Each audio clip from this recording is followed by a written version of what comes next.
आखिरकार राजू तिवारी हटा ही दिए गए। प्रदेश अध्यक्ष की जिम्मेदारी अब सुरेंद्र विवेक के हाथों में चली गई है। तो चिराग पासवान की नई टीम का ऐलान हुआ है। सर्वे सर्वा यानी राष्ट्रीय अध्यक्ष तो चिराग पासवान ही हैं, लेकिन क्यों हटाया गया राजू तिवारी? संघर्ष के दिनों के साथ ही, गर्दिश के दिनों के साथ ही राजू तिवारी को प्रदेश अध्यक्ष की जिम्मेदारी से अलग क्यों किया गया? आज की खबर में हम इसी का विश्लेषण करेंगे।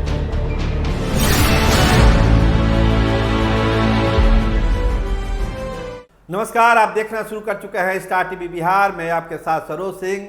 राजू तिवारी एक ऐसा चेहरा जो एलजेपी-आर के लिए क्या है, क्या था, क्या है, सभी लोग जानते हैं। ऐसे गर्दिश के दिनों में जब चिराग पासवान अपने राजनीतिक जीवन के सबसे गर्दिश वाले दौर में थे, उस समय राजू तिवारी ने अपना कंधा चिराग पासवान को दिया था। ना एमपी थे उनके साथ, ना एमएलए थे, कोई था ही नहीं, राजू तिवारी ही थे। तो आखिर जब पार्टी अपने चढ़ाव पर है, लोकप्रियता पार्टी की बढ़ रही है, सांसद हैं, एमएलए हैं, एमएलसी हैं, तो आखिर क्या वजह हुई कि अच्छे दिनों में राजू तिवारी के बुरे दिन आ गए? कहा जा रहा है कि राष्ट्रीय महासचिव बनाया गया है, राजू तिवारी को प्रमोशन दिया गया है। तो अब राष्ट्रीय महासचिव, क्षेत्रीय पार्टी में राष्ट्रीय महासचिव की क्या भूमिका होती है, इसको आप और हम अच्छी तरीके से समझते हैं। एक बिहार की क्षेत्रीय पार्टी का कोई राष्ट्रीय महासचिव किसी राज्य का प्रभारी बनेगा, उसकी क्या भूमिका होगी, क्या रोल होगा, क्या हैसियत होगा और उसको कितना महत्व मिलेगा, इसका आकलन कोई भी राजनीति समझने वाला आदमी बिहार का कर सकता है। तो क्या कोई पार्टी के अंदर दिक्कत थी? जो कामकाज राजू तिवारी का रहा है, एमएलए भी जीत के आए हैं, पार्टी को एकजुट होकर रखा है, और जहां तक ध्यान आता है राजू तिवारी का जो ट्रैक रिकॉर्ड है, खासकर चिराग पासवान के लिए वो लाजवाब है। कभी ऐसा नहीं लगा कि राजू तिवारी चिराग पासवान से अलग रास्ते पे चल रहे हैं। तो दिक्कत हुई कहाँ?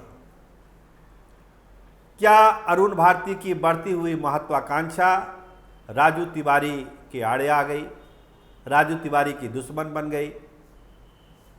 आपको ध्यान होगा कि प्रदेश अध्यक्ष रहते हुए भी एक सुपर प्रदेश अध्यक्ष के रूप में अरुण भारती काम कर रहे थे। ऑफ द रिकॉर्ड सारे लोग जो चिराग पासवान की पार्टी से जुड़े हुए लोग हैं, आप किसी से भी पूछिएगा तो कहेंगे कि पार्टी में तो अरुण भारती का ही सिक्का चलता है। अरुण भारती मेहनती है, पार्टी के लिए उन्होंने भी बहुत सारा कंट्रीब्यूशन दिया है, आगे भी दे रहे हैं। यूपी चुनाव में एक्टिव है, यूपी में पार्टी के विस्तार करने में अरुण भारती लगे हुए हैं। लेकिन बिहार का जहां तक मामला है, कहीं ना कहीं ऐसा लगता है कि राजू तिवारी और अरुण भारती दोनों एक पटरी पर नहीं थे, वेवलेंथ नहीं मिल रहा था, तालमेल नहीं बैठ रहा था। तो ऐसी परिस्थिति में चिराग पासवान ने एक बीच का रास्ता निकाला और सुरेंद्र विवेक को जो है उनको ही प्रदेश अध्यक्ष बनाया और राजू तिवारी को राष्ट्रीय महासचिव बना दिया। सुरेंद्र विवेक अरुण भारती के भी गुड फेथ में है, चिराग पासवान के भी गुड फेथ में है, यानी दोनों लोग उनको पसंद करते हैं। तो एक रास्ता निकाला गया। लेकिन राजू तिवारी राष्ट्रीय महासचिव के तौर पर क्या करेंगे, ये एक बड़ा सवाल है।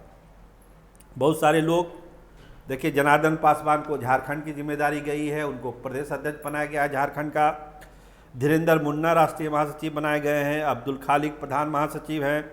कोषाध्यक्ष की जिम्मेदारी खगड़िया के सांसद राजेश वर्मा को दी गई है।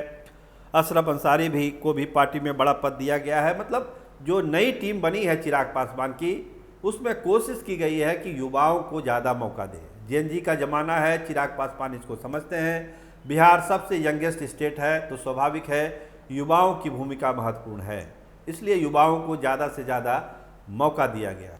वो सारी चीज़ें ठीक ठाक हुई है। लेकिन राजू तिवारी के मामले में देखिए, जब मंत्री बनाने की बात थी पहली बार नीतीश कुमार के समय भी, उस समय राजू तिवारी का नाम उछला था कि उनको मंत्री बनाया जाएगा, लेकिन उस समय भी उनको मंत्री नहीं बनाया गया और एक तरह से उनके समर्थकों में बड़ी निराशा हो गई। लेकिन दूसरी बार जब सम्राट चौधरी का कैबिनेट बन रहा था, तो इस बार तो तय था कि राजू तिवारी को मौका मिलेगा ही मिलेगा। लेकिन पटना एयरपोर्ट पर क्या हुआ, जब चिराग पासवान ने कहा कि मुझे नहीं लगता कि जो हमारे मंत्री हैं उनको बदलने की कोई ज़रूरत है, तो जो 2 मंत्री थे वही कंटिन्यू कर गए और राजू तिवारी का पत्ता एक बार फिर से कट गया, वो मंत्री नहीं बन पाए। तो कहीं ना कहीं जो चीज़ें हैं वो राजू तिवारी के खिलाफ जा रही थी। बहुत सारे कारण, कुछ कारणों का मैंने जिक्र कर दिया आपके सामने कि जो अरुण भारती और राजू तिवारी के बीच जो तालमेल का अभाव था, ये कहीं ना कहीं चिराग पासवान को खटकता था और चिराग पासवान एक बीच का रास्ता चाहते थे और उस बीच के रास्ते में ही सुरेंद्र विवेक को प्रदेश अध्यक्ष बनाया गया और राजू तिवारी को राष्ट्रीय महासचिव की जिम्मेदारी दी गई। तो खैर देखिए, पार्टी का उनका अपना फैसला है, लेकिन कहीं से कहीं राजू तिवारी के समर्थक निराश हैं कि कहीं न उनके नेता के साथ कुछ अन्याय जरूर हुआ। तो खैर, चिराग पासवान का अपना फैसला है, उनका अपना विवेक है और जो तैयारी हो रही है 29 के लोकसभा चुनाव को, हो सकता है कि उसके मद्देनज़र उन्होंने ये सब फैसला लिया होगा। आप देखते रहिए स्टार टीवी बिहार। आपका बहुत धन्यवाद, आपका बहुत बहुत शुक्रिया।